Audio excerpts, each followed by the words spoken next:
Thank you mister are के असीजा अपना कीमती समय देने के लिए। आजकल जो एमएसएमई के बारे में कुछ इनकम टैक्स कानून के अंदर चेंजेस आए हैं, क्या आप उनके बारे में कुछ बता सकते हैं? यस संगीता, यहाँ पे ना इनकम टैक्स लॉ में एमएसएमई के लिए कुछ ऐसे प्रावधान लाए गए हैं ताकि उनके इंटरेस्ट को वॉच किया जा सके, क्योंकि गवर्नमेंट का हमेशा ये कोशिश रही है कि एमएसएमई यूनिट्स को प्रमोट किया जाए, उनके इंटरेस्ट को वॉच किया जाए, उनकी फाइनेंशियल पोजीशन को प्रोटेक्ट किया जाए। उस संदर्भ में एमएसएमई के एंटरप्राइजेज के बारे में इनकम टैक्स में ऐसे प्रावधान किए गए हैं कि ये अगर किसी को सप्लाई करते हैं गुड्स और सर्विसेज तो उनकी पेमेंट उनको टाइमली मिल जाए, ताकि करके उनकी वर्किंग कैपिटल जो है उनका फ्लो बना रहे, ताकि वो अपने एंटरप्राइज में आगे बढ़ सकें। क्या आप बता सकते हैं कि किन ऑर्गेनाइजेशन को माइक्रो, स्मॉल और मीडियम एंटरप्राइजेस में रखा गया है? इसकी क्लासिफिकेशन एमएसएमई एक्ट में दी गई है, depending upon the investment in the plant and machinery etcetera. तो उनको 3 जगह क्लासीफाई किया गया है। सबसे पहले है माइक्रो, उसके बाद है स्मॉल, उसके बाद है medium. Depending upon the value of the plant and machinery उनको क्लासीफाई किया गया है। सेक्शन 15 में एमएसएमई एक्ट माइक्रो, स्मॉल और मीडियम एंटरप्राइजेस को पेमेंट करने के लिए एक टाइम लिमिट प्रिस्क्राइब करता है। इसके बारे में आप विस्तार में बताएं।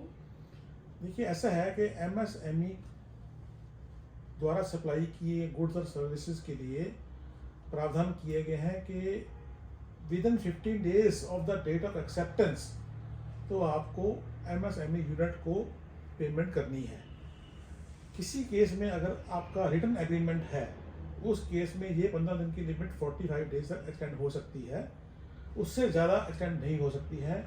हर हालत में एमएसएमई यूनिट को बिना एग्रीमेंट के 15 दिन में और एग्रीमेंट के साथ 45 डेज के अंदर पेमेंट देनी पड़ेगी। नहीं देंगे तो उसके आगे कुछ कानूनी प्रावधान है जो हम आगे डिस्कस करेंगे।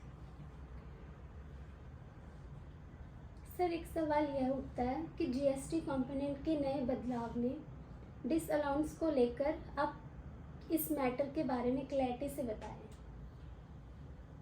जीएसटी में थोड़े प्रावधान डिफरेंट हैं।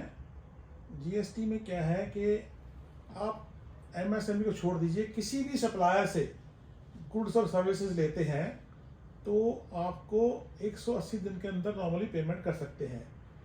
जीएसटी कानून में ये लिखा हुआ है कि अगर आपको 180 दिन के अंदर पेमेंट नहीं करते हैं तो जो उसका जीएसटी कंपोनेंट का इनपुट टैक्स क्रेडिट है वो आपको वापस करना पड़ेगा इंटरेस्ट के साथ।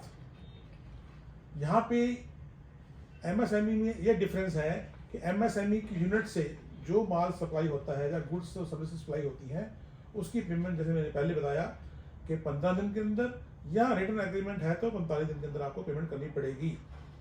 अगर वो नहीं पेमेंट होती है तो आपको इनकम टैक्स के अंदर उस फाइनेंशियल ईयर में आपको उस अमाउंट का, उस वैल्यू ऑफ गुड्स का, वैल्यू ऑफ सर्विसेज का आपको डिडक्शन नहीं मिलेगा, जिसकी वजह से आपको उसकी इनकम में, आपकी इनकम में ऐड हो जाएगा, तो आपकी टैक्स लायबिलिटी बढ़ जाएगी। अगर फाइनेंशियल ईयर एंड होने पर जो भी पैसा बाकी होता है उनको एमएसएमई एक्ट के दिए गए समय में भरा जाता है, तो उसका क्या असर होता है, यह समझाना क्यों ज़रूरी है? देखिए, ऐसा है कि मैंने बताया कि जैसे इन्होंने टाइम लिमिट दी है पेमेंट करने की 15 दिन या एग्रीमेंट के साथ 45 डेज की, लेकिन अगर फाइनेंशियल ईयर के अंदर अंदर पेमेंट की जा सकती है, क्योंकि इनकम टैक्स चलता है असेसमेंट ईयर के बेस के ऊपर, फाइनेंशियल ईयर के बेस के ऊपर। अगर फाइनेंशियल ईयर क्लोज से पहले पेमेंट हो जाती है तो आपको डिडक्शन उसकी मिल जाएगी। ये हम इस तरह एक चार्ट से समझा सकते हैं, जैसे कि चार्ट सामने आ रहा है। मैं आपको एक एनक्लोज चार्ट के हिसाब से एग्जांपल से समझाता हूँ कि कैसे डेट के हिसाब से, एग्रीमेंट के हिसाब से अगर आपने पेमेंट की है तो कौन से साल में आपको इसकी डिडक्शन मिलेगी। पहली एग्जांपल लेता हूँ मैं। 10/7 को आपने इनवॉइस इशू किया, 10/7/2023 को। एज पर एग्रीमेंट आप 45 दिन के अंदर पेमेंट कर सकते हैं, जिसकी डेट बनती है 24/8/2023, लेकिन आपने पेमेंट की है 31/3/2024 को। क्योंकि आपने उसी फाइनेंशियल ईयर में पेमेंट कर दी है तो आपको उसी साल उसकी डिडक्शन मिल जाएगी, इस अमेंडमेंट का इस केस में आपके ऊपर कोई इफेक्ट नहीं पड़ेगा। दूसरी एग्जांपल में सेम 10/7 को इनवॉइस इशू किया, आपका कोई रिटर्न एग्रीमेंट नहीं है, आपको 15 दिन के अंदर पेमेंट करनी है जो बनती है 25/7/2023 तक, लेकिन आपने 31/3/2024 को पेमेंट कर दी है।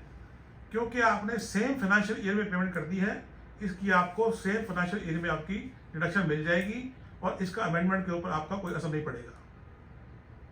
अगली एग्जांपल लेते हैं। 10/7/2023 को इनवॉइस इशू किया, एज पर एग्रीमेंट 45 दिन के अंदर आपको 24/8/2023 तक पेमेंट करनी थी, आपने पेमेंट की है 10/4/2024 यानी कि अगले फाइनेंशियल ईयर में। इस केस में दिक्कत आ सकती है क्योंकि आपको डिडक्शन 23/24 में नहीं मिलेगी, क्योंकि पेमेंट आपने 24/25 को की है तो इसकी डिडक्शन आपको 24/25 से मिलेगी।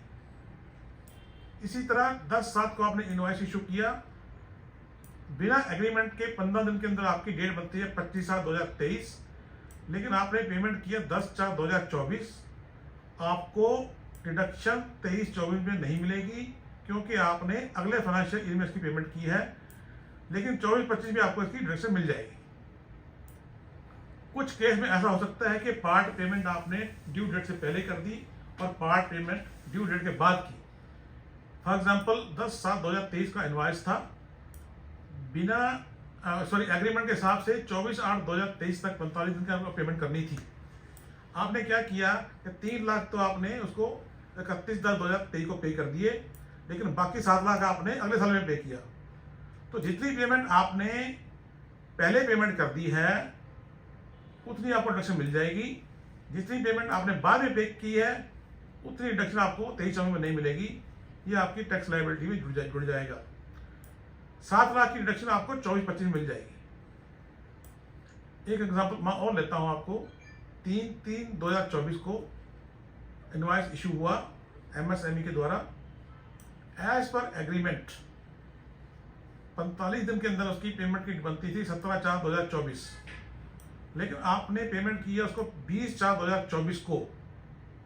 क्योंकि ये पेमेंट आपने अगले फाइनेंशियल ईयर में पे की है तो 23/24 में आपको इसकी डिडक्शन नहीं मिलेगी, लेकिन 24/25 में आपको डिडक्शन मिल जाएगी। एक एग्जांपल और लेते हैं। 2/3/2024 को इनवॉइस इशू हुआ, बिना एग्रीमेंट के 15 दिन के अंदर आपको पेमेंट करनी थी 16/4/2024 तक, आपने पेमेंट कर दी इसको 16/4/2024 यानी कि विद इन 15 डेज आपने पेमेंट कर दी। हालांकि पेमेंट आपने इसको अगले साल की है, बट क्योंकि आपने 15 दिन के अंदर पेमेंट कर दी है तो आपको 23/24 में इसकी डिडक्शन मिल जाएगी, तो इसमें आपको अमेंडमेंट का इफेक्ट नहीं पड़ेगा। इस तरह 31/3/2024 का इनवॉइस है, बिना एग्रीमेंट के आपको 15 दिन में पेमेंट करनी थी 15/4/2024 तक, आपने 15/4/24 तक पेमेंट कर दी। चाहे ये फाइनेंशियल ईयर 24/25 बनता है, क्योंकि 15 दिन के अंदर आपने पेमेंट कर दी है, आपको 23/24 में इसकी डिडक्शन मिल जाएगी। इसी तरह एक और एग्जांपल लेते हैं। 31/3/2024 का इनवॉइस इशू हुआ है, बिना एग्रीमेंट के 15 दिन के अंदर पेमेंट करनी थी जो डेट बनती है 15/4/2024, बट आपने पेमेंट की है 20/4/2024। ये डिडक्शन आपको नहीं मिलेगी 23/24 में, क्योंकि ये 15 दिन के ऊपर है और आपने अगले साल में पेमेंट की है। इस केस में आपकी टैक्स लायबिलिटी में जुड़ जाएगा। इस तरह आपको ध्यान रखना है कि as per the amended provisions 15 दिन के अंदर बिना एग्रीमेंट के और 45 दिन के अंदर एग्रीमेंट के हिसाब से पेमेंट करनी है। हाँ, फाइनेंशियल ईयर क्लोज करने से पहले अगर पेमेंट हो जाती है तो कोई दिक्कत नहीं होगी, तो उसकी टैक्स लायबिलिटी में ऐड नहीं होगा, डिडक्शन फुल मिल जाएगी। दिक्कत तब आती है जब फाइनेंशियल ईयर क्लोज के बाद टाइम निकल जाता है तो आपको डिडक्शन में दिक्कत आ सकती है। इससे पहले कि हम ख़त्म करें, क्या आप कुछ एडवाइस देना चाहेंगे बिजनेस एंटिटीज़ जो डील कर रहे हैं एमएसएमई यूनिट के साथ? मेरी एडवाइस यही रहेगी कि एमएसएमई यूनिट के साथ जो आपकी टर्म्स एंड कंडीशन है, अगर आपकी पेमेंट 15 दिन में नहीं कर सकते तो आपके साथ रिटर्न एग्रीमेंट होना चाहिए, और इनवॉइस के अंदर जो है एमएसएमई यूनिट अपना नंबर लिखेगा कि मैं एमएसएमई यूनिट में रजिस्टर्ड हूँ, तो ये बेटर रहेगा कि आप उसको 15 दिन के अंदर या एग्रीमेंट के हिसाब से 45 दिन के अंदर पेमेंट कर दें। उसकी एक कारण हो सकते हैं कि आपको इनकम टैक्स के अंदर बेनिफिट नहीं मिलेगा, वो आपकी इनकम टैक्स लायबिलिटी में ऐड हो जाएगा तो मेरी एडवाइस यही है कि बेटर यही है कि आप उनको पेमेंट कर दें। इसका असर ये हो सकता है कि अगर आपको कॉस्ट एग्जामिन करनी है, क्योंकि हो सकता है कि एमएसएमई यूनिट से आपको कॉस्ट इफेक्टिव मटेरियल मिल जाता होगा as compare to other units, depending upon the economy cost. ये आप कॉल ले सकते हैं कि आपको एमएसएमई यूनिट के साथ डील करना है कि नहीं करना है। अगर आपको कॉस्ट इफेक्टिव पड़ता है तो बेटर यही है कि आप उनसे माल लेके 15 दिन के अंदर या 45 दिन के अंदर पेमेंट कर दें, तो ये बेटर रहेगा। मेरी एडवाइस यही रहेगी कि अगर आप पेमेंट नहीं करते हैं, सपोज आप अगले साल पेमेंट करते हैं, तो करंट ईयर में आपको उसकी रिडक्शन नहीं मिलेगी, लेकिन अगले साल रिडक्शन मिल जाएगी। हो सकता है अगले साल बाई चांस आपका प्रॉफिट ना हो तो लॉस मिल जाएगा, तो आपको लॉस कैरी फॉरवर्ड करना पड़ेगा। तो बेटर है यही है कि आप उसको टाइमली पेमेंट कर दें, ताकि आपकी अकाउंटिंग एंट्रीज प्रॉपर रहें और आपकी एडजस्टमेंट सही होती रहे। इसमें कोई कॉम्प्लिकेशन नहीं होगी और कॉम्प्लेक्सिटी कम रहेगी। थैंक यू मिस्टर आके Thank for you. Sharing your Thank insights.